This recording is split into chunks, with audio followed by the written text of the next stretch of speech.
TSPSC leakage విషయంలో వెంటనే ముఖ్యమంత్రి కొడుకు వెంటనే రాజీనామా చేయాలి, లేకుంటే బర్తరఫ్ చేయాలి. ఈ సంఘటన పూర్తి స్థాయిలో ఈ సంఘటనపై సిట్టింగ్ జడ్జితో విచారణ జరపాలి. కష్టపడి చదువుకొని ఎగ్జామ్ రాసినటువంటి ఆ యువకులందరూ కూడా యువకులందరూ కూడా ₹1,00,000 భృతి చెల్లించాల్సిందే. ఆ డిమాండ్లతో ఈరోజు భారతీయ జనతా పార్టీ రాష్ట్ర శాఖ ఆధ్వర్యంలో ఈరోజు మహాధరణ ప్రారంభించడం. 11 మంది యువమోర్చా కార్యకర్తలు జైల్లో ఉన్నారని ఇవాళ కూడా జైల్లో ఉన్నారు. 11 మంది యువమోర్చా రాష్ట్ర అధ్యక్షుడు భాను ప్రకాష్తో పాటు ఇలా 11 మంది యువకులు జైల్లో పెట్టారు. చిన్న పసిపిల్లలు ఉన్నారు. నేను ఒక తమ్ముడు బాధపడుతున్నా అన్న, నాకు పసిపిల్లలు ఉన్నారన్న. టీఎస్పీఎస్సీలో లీకేజ్కి వ్యతిరేకంగా నేను ఉద్యమం చేస్తే నన్ను తీసుకొచ్చి నాన్ బెయిలబుల్ కేసు పెట్టి లోపడేసిరన్న. నా కుటుంబం ఇబ్బంది పడుతుందన్న. కానీ అయినా కూడా నేను పార్టీ కోసం పనిచేస్తున్న 30 లక్షల మంది యువకులకు నాశనం చేసిన ఈ ముఖ్యమంత్రి కుటుంబానికి వ్యతిరేకంగా యుద్ధం చేస్తానని చెప్పి ఆ తమ్ముడు ఇలా గంటాపదంగా గర్వంగా చెప్తున్నట్టే భారతీయ జనతా పార్టీ కార్యకర్తల కమిట్మెంట్ ఏందో ఒక్కసారి తెలంగాణ సమాజం గుర్తించుకోవాలి.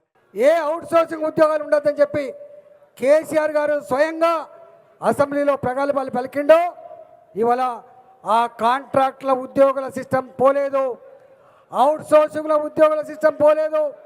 పోగా ఇవాళ మొత్తం గవర్నమెంట్ ఆఫీసులలో కాంట్రాక్ట్ ఉద్యోగులు తప్ప, అవుట్ సోర్సింగ్ ఉద్యోగులు తప్ప ఇవాళ గత్యంతరం లేని పరిస్థితి వచ్చింది. ఇవాళ కేసీఆర్ 2018 ఎన్నికల నాడు అనేక హామీలు ఇచ్చిండు. 5 ఏళ్ల కాలం నాకు తెలంగాణ అభివృద్ధి కోసం సరిపోలేదు, నాకు మళ్ళీ అవకాశం ఇవ్వండి, బంగారు తెలంగాణ సాధించి మీ చేతిలో పెడతా అని చెప్పి ప్రగల్భాలు పలికిన కేసీఆర్ గారు ఇవాళ 2018, 2023 4.5 సంవత్సరాలు గడిచినప్పటికి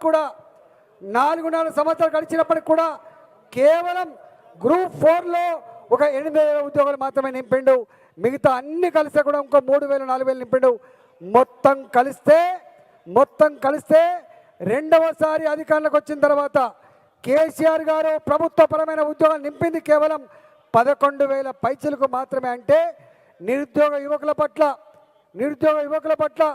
చదువుకున్న పిల్లల పట్ల తెలంగాణ సమాజం పట్ల కేసీఆర్ గారికి ఎంత ప్రేమ ఉందో, ఎంత కన్సర్న్ ఉందో దాన్ని బట్టి మనకు అర్థం కావాలి.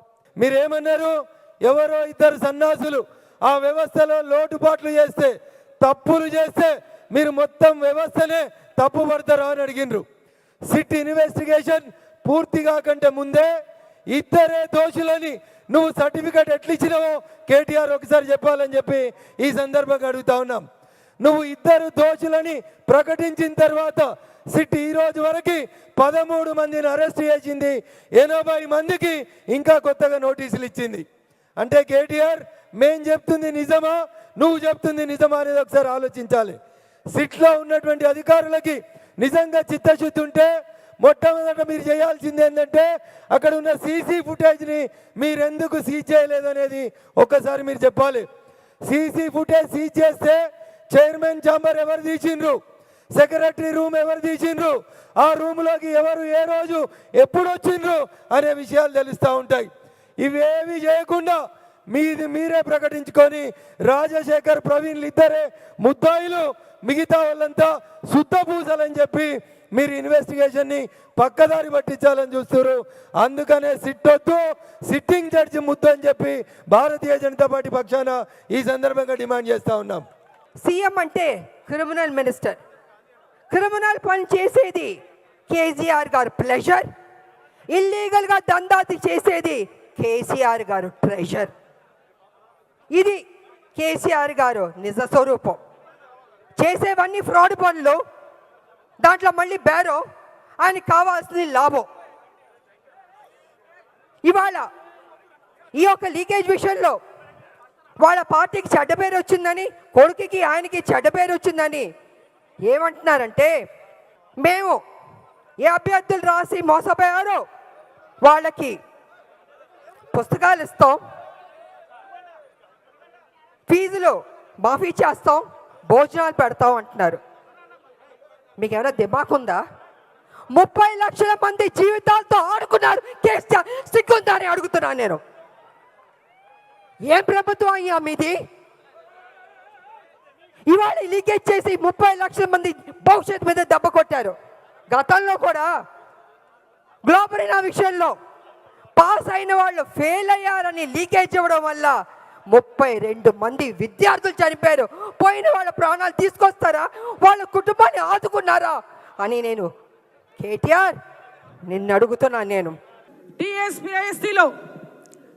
టీఎస్పీఎస్సీలో నెలకొన్నటువంటి పెద్ద ఎత్తున అవినీతి, పేపర్ల ప్రశ్నాపత్రాల విడుదల కుంభకోణం, కల్వకుంట్ల కుటుంబం యొక్క కుంభకోణం, తారక రామారావు గారు నేను ఐటీ మంత్రిని గొప్పగా చెప్పుకొని తెలంగాణలో వస్తున్నటువంటి ఐటీ ఉద్యోగాలన్నీ పాపం ఆయన్నే ఇస్తున్నట్టు, ఆ ఉద్యోగాలన్నీ నేనే ఇచ్చాలని ఘనంగా చెప్పుకున్నటువంటి ఐటీ మంత్రి టీఎస్పీఎస్సీలో ప్రశ్నపత్రాల లీక్కు సంబంధం లేదంట.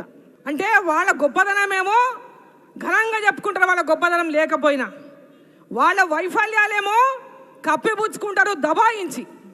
సిట్టును కాదు మీరు వేయాల్సింది, సిట్టును వేస్తే అంటే మీరు సిట్టు అంటే మీరు సిట్టు అంటే సిట్టు, ఉట్టు అంటే ఉట్టు, అట్లాంటి సిట్టును కాదు కోరుకుంటున్నది తెలంగాణ నిరుద్యోగ యువత. కోరుకుంటున్నది సిట్టింగ్ జడ్జితో విచారణ చేయించాలని కోరుకుంటున్నారు. మీరు ఒక సిట్ వేసి చేతులు కడుక్కొని అయిపోయింది, మేము వేసేసినాం, ఒక విచారణ కమిటీ వేసినాం అని మీరు చెప్పినట్లు అయినటువంటి తోలు బొమ్మలు కీలు బొమ్మలు దాంట్లో పెట్టి మీరు సిట్ వేస్తే లాభం లేదు మిస్టర్ కేటీఆర్. తెలంగాణ వచ్చిన తర్వాత ఎంతో నమ్మకంతో ఉద్యమం చేసిందని చెప్పి టీఆర్ఎస్ పార్టీని కేసీఆర్ నమ్మి తెలంగాణ ప్రజలు అధికారాన్ని అప్పగిస్తే ఆయన ఈ రాష్ట్రానికి ముఖ్యమంత్రి అనుకుంటలేడు. ఇది తెలంగాణ రాజ్యము, దీనికి నేను రాజును, నాది రాజ కుటుంబము, నా తర్వాత నా కొడుకు, మేము మా కౌరవ సైన్యం అనుకుని తప్పితే ఇక్కడ ప్రజాస్వామ్యాన్ని కూడి చేసిన వ్యక్తి మన ముఖ్యమంత్రి కేసీఆర్ గారు. ప్రజల పక్షాన, నిరుద్యోగుల పక్షాన పోరాటం చేస్తున్న పార్టీ ప్రెసిడెంట్కి నోటీసులు ఇస్తావా? తప్పు చేసిన వాళ్ళని శిక్షించలేవా? అధికారాన్ని అడ్డం పెట్టుకొని ఎమ్మెల్యేలను బీజేపీ కొన్నదని చెప్పి డ్రామాలాడి అది కాస్త చల్లబడేసరికి మళ్ళా కొత్త డ్రామాకు తెరలేపినవా? ఎప్పటికప్పుడు ప్రజల్ని మభ్యపెట్టి మోసాలు చేసి అబద్ధాలు చేసి అధికారం వచ్చిన నీకు రాబోయే రోజుల్లో బీజేపీ కార్యకర్తలు, భారతీయ జనతా పార్టీ బుద్ధి చెప్తుంది. మనందరం కూడా యుద్ధానికి సిద్ధంగా ఉండాలని చెప్పి తెలియజేస్తూ సెలవు తీసుకుంటున్నా.